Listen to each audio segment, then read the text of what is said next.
As we are meeting in the halls of Congress, just down the street from here, there's a debate going on about the plan I've proposed, the American Recovery and Reinvestment Plan. This isn't some abstract debate. Last week, we learned that many of America's largest corporations are planning to lay off tens of thousands of workers.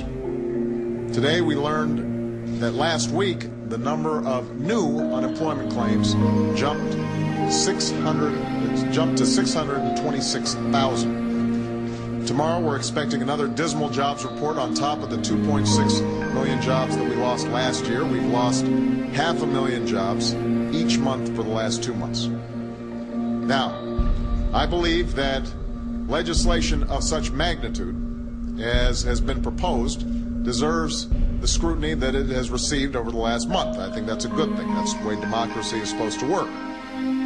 But these numbers that we're seeing are sending an unmistakable message, and so are the American people. The time for talk is over.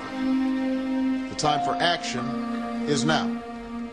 Because we know that if we do not act, a bad situation will become dramatically worse. Crisis could turn into catastrophe for families and businesses across the country. And I refuse to let that happen. We can't delay, and we can't go back to the same worn-out ideas that led us here in the first place. In the last few days, we've seen proposals arise from some in Congress that you may not have read, but you'd be very familiar with because you've been hearing them for the last 10 years, maybe longer. They're rooted in the idea that tax cuts alone can solve all our problems, that government doesn't have a role to play, that half measures and tinkering are somehow enough, that we can afford to ignore our most fundamental economic challenges, the crushing cost of health care, the inadequate state of so many of our schools, our dangerous dependence on foreign oil.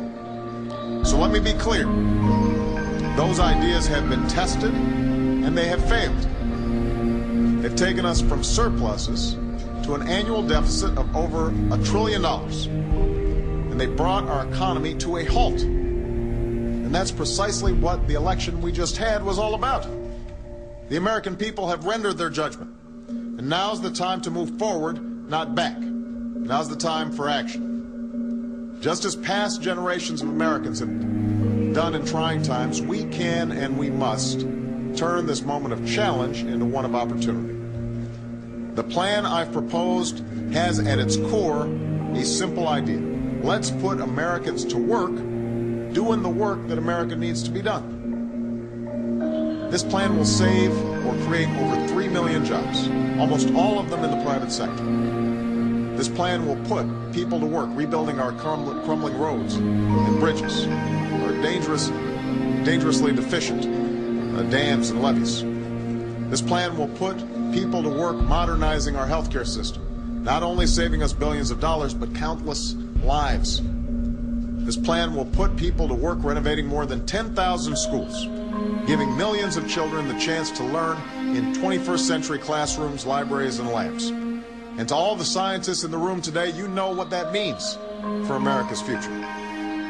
This plan will provide sensible tax relief for the struggling middle class, unemployment insurance, and continuing health care coverage for those who've lost their jobs. And it will help prevent our states and local communities from laying off firefighters and teachers and police. Finally, this plan will begin to end the tyranny of oil in our time. After decades of dragging our feet, this plan will finally spark the creation of a clean energy industry that will create hundreds of thousands of jobs over the next few years. Manufacturing wind turbines and solar cells, for example. Millions more after that. These jobs and these investments will double our capacity to generate renewable energy over the next few years. We'll fund a better, smarter electricity grid and train workers to build it, a grid that will help us ship wind and solar power from one end of this country to another. Think about it. The grid that powers the tools of modern life, computers, appliances, even BlackBerries, looks largely the same as it did half a century ago.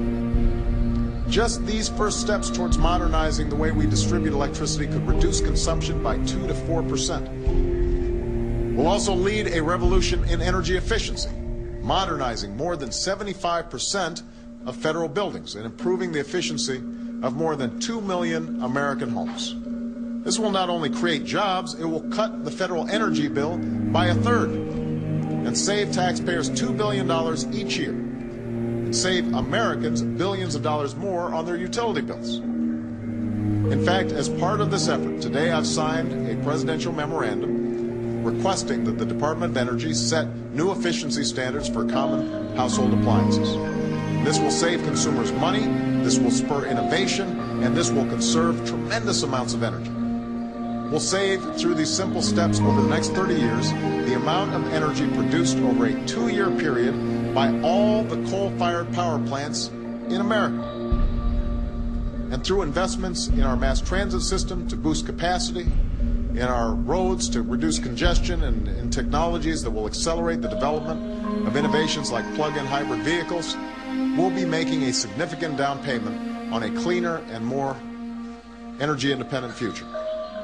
Now, I read the other day that critics of this plan ridiculed our notion that we should use part of the money to modernize the entire fleet of federal vehicles to take advantage of state-of-the-art fuel efficiency. This is what they called pork. You know the truth. It will not only save the government significant money over time, it will not only create manufacturing jobs for folks who are making these cars, it will set a standard for private industry to match. And so when you hear these attacks deriding something of such obvious importance as this, you have to ask yourself, are these folks serious? Is it any wonder that we haven't had a real energy policy in this country? For the last few years, I've talked about these issues with Americans from one end of this country to another. And Washington may not be ready to get serious about energy independence, but I am. And so are you. And so are the American people. Inaction is not an option that is acceptable to me, and it's certainly not acceptable to the American people. Not on energy, not on the economy, not at this critical moment. So I'm calling on all the members of Congress, Democrats and Republicans, House and Senate, to rise to this moment. No plan's perfect. There have been constructive changes made to this one over the last several weeks. I would love to see additional improvements today.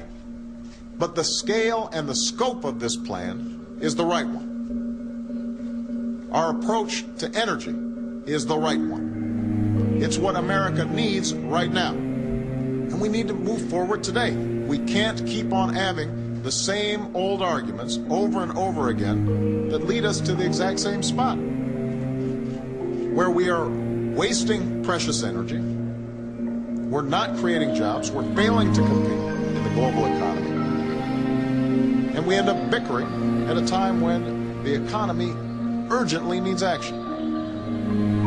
I thank all of you for being here, and I'm eager to work with Secretary Chu and all of you as we stand up to meet the challenges of this new century. That's what the American people are looking for. That's what I expect out of Congress. That's what I believe we can deliver to our children and our grandchildren and their future. Thank you so much, everybody. I appreciate it. Thank you.